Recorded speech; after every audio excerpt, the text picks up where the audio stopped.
ones with the least amount of fuss and planning. This year, there are many holiday traditions you can create that won't cost any extra money. Please welcome family enrichment expert Sarah Gish. Hi there. Good morning.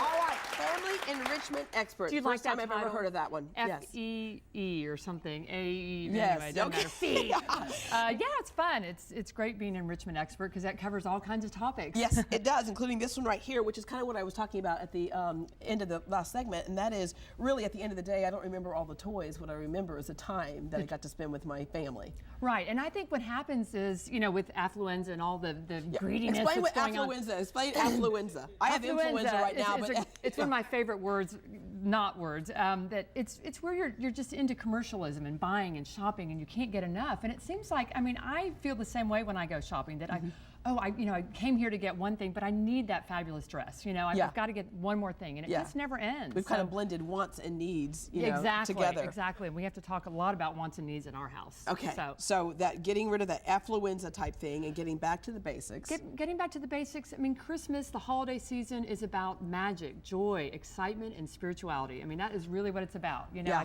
think I covered everything there. Yeah, I think that's an amen. Yeah, amen. Because there's no gifts in that list there, as you notice. And really, gifts became a tradition. There's a long history of that, but it became a tradition as showing love. This is how we show love. We show love through gifts, and it started with like stocking stuffers. I know, little gifts. And when they wouldn't fit in the stocking anymore, we were like, you know, hauling in stuff. Yeah. It's funny. Last Christmas, we got my son one of those, you know, those big like vehicles. It's like a John Deere tractor. Yeah. ATV he got for kids. on it. We thought, oh, he's gonna love this. He's gonna love. He got on it once. He's like, yeah, okay. Yeah. He's not, and we thought that was the gift, right? Yeah. And he actually played with the box, that whole thing. And I always thought that was a joke when parents used to say that. And then now that I have a child, loves the box. Right. Love it. Okay. Cardboard boxes are great. And so what we do in my family is we, to help affluenza, we start purging toys first, because I think that's a huge thing to, you know, before birthdays and before Christmas, they purge toys. Yeah. And I brought different kinds of toys because I want to show you something that you need to be aware of. Okay. Is that when you say get rid of 20 toys, they will find 20 toys this size. Yeah. Okay? And I'm not kidding. Yeah. So you need to have a little size restriction on the toys. And so, not that my children, if they're watching this, would kill me seeing me having this as a purge toy. Yeah. But, like, Mom's got the Ninja Turtle. The favorite toys. But anyway, so we have them purge 20 toys, give it a certain size, and then we give those to the homeless. And which, you know, and that's a great thing to do, but that's what my friend did. She purged the toys and gave them to me. I would give them to him, and then they'll go to somebody else next Christmas, you know? Yeah, and get rid of all the stuff, you know, and start talking. Again, I think what you said about needs and wants is the perfect thing to focus on. Yeah. You know, needs and wants. And all this stuff is not what we need. And the clutter is crazy. The clutter is totally crazy. How many trains? He's like, I don't have that train. I don't have Rosie. Right. I have Diesel, but I don't have Rosie. They all have, I don't know the names of all the Thomas the trains. He knows the names of all of them. Right, you know, so. And Pokemon, got to catch them all. Yeah. So let's just think about that for a minute. Okay. So what we do is we also focus on presents that are different kind of present. You know, like I said, the magic, joy, spirituality, and excitement. You want to focus on how we love each other, how we can give hugs. And so we make coupons, and they don't look always as good, but we have coupons. You know, we have one back rub. We have, now this is fun because you also want parents to give coupons to kids, 1 hour electronics, yes. You know, electronics time.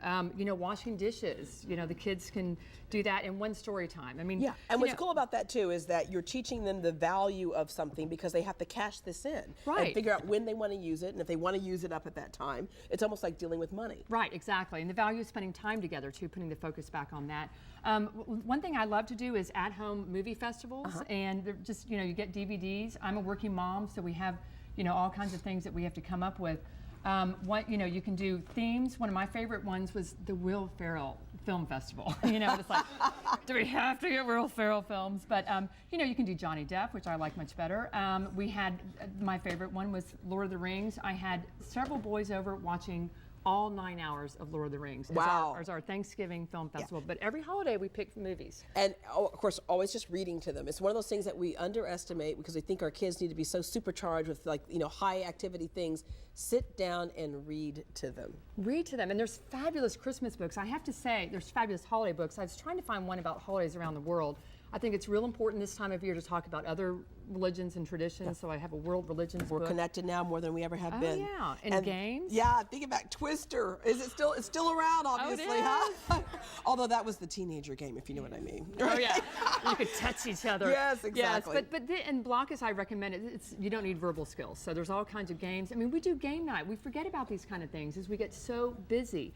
And I just want to mention in here that you don't have to send Christmas cards, by the way. You know, I thought that this year, I thought, maybe I just won't even send Christmas cards, you know? And it's just like all this busyness. So games are good and calming down, feeding the homeless. Because now what you can do is you just send a text message and then put to all my contacts, have a blessed Merry Christmas there you go. and a Happy New Year. That is my Christmas card to you. Yeah, there you go. It's so much easier. Sarah, thank you very much. You send out an email oftentimes that has lots of do. cool ideas in it, so thank you for that. Yeah, thank you. All right. For more holiday ideas, you can go to greatdayhouston.com.